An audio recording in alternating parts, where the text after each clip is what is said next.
याद है वो समय जब पतंजलि के दंतकांति और शैम्पू के एड्स टीवी पर छा जाते थे। हर दुकान के बाहर पतंजलि का बड़ा सा बोर्ड रहता था और लोग लाइन लगाकर उनके प्रोडक्ट खरीदते थे। एक वक्त तो ऐसा था कि लगता था पतंजलि सिर्फ एक ब्रांड नहीं बल्कि एक रेवोल्यूशन है। लेकिन आज वही ब्रांड जिसे लोग भारत की शान कहते थे, कोर्ट और प्रॉब्लम्स में उलझ गया है। सवाल ये है, एक कंपनी जो देशभक्ति और आयुर्वेद के नाम पर उठी, वो इतनी तेजी से नीचे कैसे गिर गई?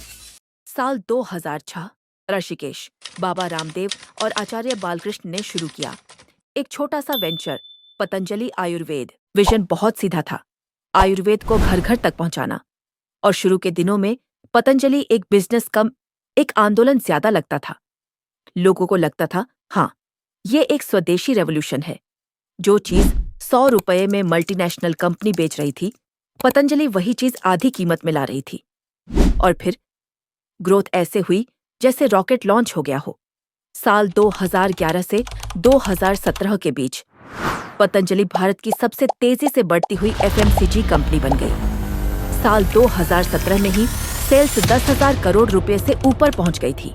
ऐसा लग रहा था डाबर, कोलगेट, नेस्ले सबको पतंजलि खा जाएगी। लेकिन दोस्तों, जहां सफलता होती है वहां गलतियां और विवाद भी शुरू हो जाते हैं। सबसे पहला प्रॉब्लम आया क्वालिटी। जब डिमांड बढ़ी तो सप्लाई मैनेज करना मुश्किल हो गया। लोगों ने शिकायतें करनी शुरू कर दी। टूथपेस्ट का स्वाद अलग है, पैकेट पर जो वादे लिखे थे प्रोडक्ट वैसा निकल ही नहीं रहा था। पतंजलि के प्रोडक्ट बार बार एफएसएसएआई और कंज्यूमर कोर्ट में फंसने लगे। दूसरी बड़ी दिक्कत ओवर एक्सपेंशन। साबुन, नूडल्स, कॉस्मेटिक्स, जीन्स, टेलीकॉम, यहाँ तक कि पैक्ड वाटर बॉटल्स, पतंजलि हर जगह घुसना चाह रही थी। लेकिन एक कंपनी अगर एक साथ इतने सेक्टर में उतर जाए तो क्वालिटी और फोकस दोनों टूट जाते हैं। और फिर विवादों ने आग में घी डाल दिया। रामदेव जी के राजनीतिक बयान, कोरोना का इलाज बताने वाली दवा के दावे जिन्हें बाद में वापस लेना पड़ा, इन सब ने ब्रांड की पॉपुलैरिटी को झटका दिया। लोग कहने लगे, क्या ये ब्रांड सच में आयुर्वेद प्रमोट कर रहा है या सिर्फ हाइप पर चल रहा है? और दोस्तों, ब्रांड की ग्रोथ का असली इंजन होता है ट्रस्ट। जब ट्रस्ट हिलता है तो सेल्स अपने आप नीचे चली जाती है। आज भी पतंजलि चल रहा है, रेवेन्यू भी है, लेकिन वो क्रेज, वो नेशनल प्राइड वाली फीलिंग जो साल 2015-16 में थी, अब वैसी नहीं रही। आज के कंज्यूमर ज्यादा अवेयर हैं। उन्हें सिर्फ स्वदेशी टैग से नहीं, क्वालिटी और भरोसे से इम्प्रेस करना पड़ता है। तो पतंजलि की कहानी हमें एक बड़ी सीख देती है। बिजनेस सिर्फ इमोशनल कनेक्ट पर नहीं, लॉन्ग टर्म क्वालिटी और ट्रस्ट पर टिकता है।